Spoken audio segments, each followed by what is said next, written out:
All right, let's dive right into this explainer and uncover how a dramatic shift in the auto industry has quietly, completely changed our financial lives.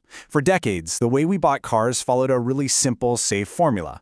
But over the last few years, the rules have completely flipped, leading millions of people straight into a financial sinkhole.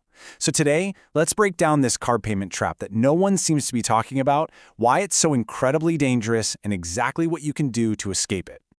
It's crazy to think about, but back in 1963, data from the Federal Reserve shows that the standard auto loan was just 36 months, literally 3 years, with the average car costing around $3,200. Fast forward to today, and the average new car loan term has ballooned to 69 months, with the vehicle itself costing around $50,000.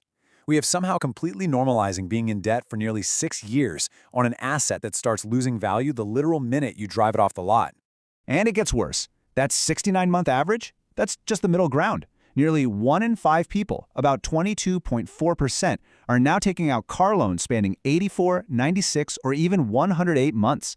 Financing a depreciating asset for up to 9 years is the exact definition of a financial trap. So how did we get here? How did society fall so hard for this? That brings us to Section 1, 3 market forces at play and how economic incentives stretched our loans. Force number 1, wage stagnation meeting car price inflation. Back in 1963, a new car ate up about 52% of a typical $6,200 annual household income. Today, the average new car eats up 60% of the median $84,000 household income. While it's absolutely true that cars are way more advanced today, they're safer, they're packed with technology, the reality is that they are taking a much larger chunk out of our paychecks, forcing buyers to accept much longer loan terms just to make the monthly payment work. To put that into perspective, if you took that average 1963 car and simply adjusted it for normal inflation, it should cost about $32,000 today. But the actual average price is $50,000. That is an $18,000 or 56% premium. Prices for other absolute essentials like rent and groceries have also surged, meaning our incomes definitely did not grow by 56% to comfortably match these exploding car prices. Then we have the second force, lender profitability. Think about this. If you take out a $40,000 loan at a 6% interest rate for 36 months, your payment is steep, around $1,217, but you only pay about $3,800 in total interest. Now stretch that exact same loan out to 72 months, or 6 years. Sure, the monthly payment drops to a seemingly much more comfortable $773, but wait, the total interest skyrockets to almost $6,400. The bank quietly pockets roughly $2,600 more from you. Multiply that by millions of buyers, and you see exactly why banks are so eager to finance these longer loans. And that leads to how the auto industry packages this whole thing to us. When you walk onto a dealership lot, they almost always hit you with one highly calculated question. What is your monthly budget? Dealerships and manufacturers focus heavily on this single number to distract you from the total cost of the vehicle.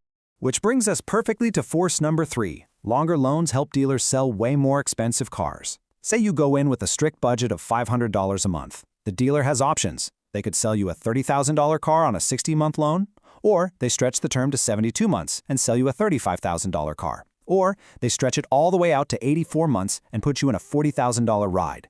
The monthly payment stays exactly the same to you, but the dealership makes far more profit and the salesperson earns a much fatter commission. The incentives are completely misaligned with your long-term financial health. All right, let's move on to Section 2, the danger of being underwater, or what happens when depreciation outpaces your payments. So what does being underwater or having negative equity actually mean? Simply put, it happens when you owe more on your loan than the vehicle is worth in the current open market. The hidden danger of these long loans from a lender's perspective is that it exponentially increases your chances of ending up underwater.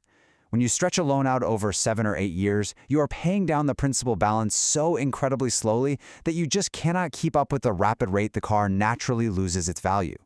Let me give you a real-world example from the recent car market crash. Someone bought a brand new Tesla Model Y for $72,000 in 2022 during that crazy pandemic markup era. Fast forward just 2 years to 2024, and the car's value had plummeted to $38,000 due to market shifts and price cuts. But because of their long loan structure, the remaining balance was still $52,000. That means just 2 years into ownership, they were underwater by $14,000. They are literally trapped in that vehicle. The math here is really revealing. If that exact same buyer had taken a 36-month loan on a $30,000 car, by year 1 they would owe $20,000, but the car is still worth $24,000. Boom, positive equity. But with a 72-month loan, after 1 year you still owe $26,000, while the car is only worth $24,000. You're instantly thousands of dollars in the red. Shorter loan terms force you to pay down the principal faster than the car depreciates. It is your ultimate shield against negative equity. Let's move to Section 3, calculating the true cost, because we really have to look beyond just the monthly sticker price. The hidden reality of car ownership is honestly kind of shocking. Let's break down the monthly cost for a standard $32,000 Toyota Camry. Even with a really conservative 36-month loan and 20% down, your loan payment alone is around $767. But you can't stop there. Once you factor in the very real cost for gas, maintenance, and insurance, your true monthly transportation budget balloons to a staggering $1,200 a month. A lot of people assume $1,200 a month means you're driving a luxury sports car. But realistically, when you account for total true costs, that gets you a reliable, standard commuter sedan. So what does this actually look like over the long haul? Fast forward 6 years. You take your total loan payments, add in 6 full years of gas, insurance, and maintenance, and then subtract the $18,000 that the Camry is still worth at the end of that period. Your true cost of ownership for that single vehicle sits at almost $44,000, $43,812 to be exact. But here is the absolute game changer, the incredible financial freedom that shorter terms unlock for your future. Taking a 36-month loan means for years 4, 5, and 6, you have 0 car payments. None. If you take that $767 a month you were spending on the loan and instead invest it at a 7 to 8% annual return during those 3 free years, it could yield over $30,000. A 72-month loan keeps you trapped paying the bank the entire time, whereas a 3-year loan frees up your cash later to actually build significant wealth. Okay, Section 4, 5 strategies to escape, and how you can navigate this market safely. The first 2 strategies are all about defensive preparation. Number 1, calculate your target price based on your total budget, not what the dealer quotes you per month. A super easy framework is to multiply your maximum monthly budget by 36 months, then subtract your down payment. This gives you a hard, conservative ceiling for the sticker price. Strategy 2, actively research cars known for low maintenance and insurance costs. Use online tools like Edmunds to find the true cost to own, because the upfront purchase price is literally only half the battle. Strategy 3 is the absolute gold standard for safe car buying, the 24-10 rule. This defines a strict financial boundary. You should put at least 20% down, finance the car for no more than 4 years, and ensure your total transportation costs, meaning your loan, gas, and insurance all combined, stay under 10% of your gross monthly income. So if you make $84,000 a year, your total car expenses should never, ever exceed $700 a month. Strategy 4 is a brilliant market hack, the used sweet spot. The math here is just undeniable. A brand new Camry is $32,000, but a 3-year-old certified pre-owned model is $24,000.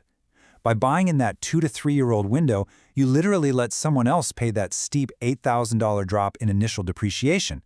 You still get a fantastic, reliable car that feels brand new, but you entirely skip the massive financial hit of driving it off the lot. And finally, strategy 5 is for anyone who is currently stuck in a long-term loan and needs a way out. You do have options. Step 1 is to start making extra principal payments. Tossing in just an extra $100 or $200 a month can easily shave 12 to 24 months right off your loan timeline. Step 2. Once it is finally paid off, commit to driving that car into the ground for at least 3 to 4 more years with absolutely 0 payments. And whatever you do, never roll your negative equity into a new long-term loan.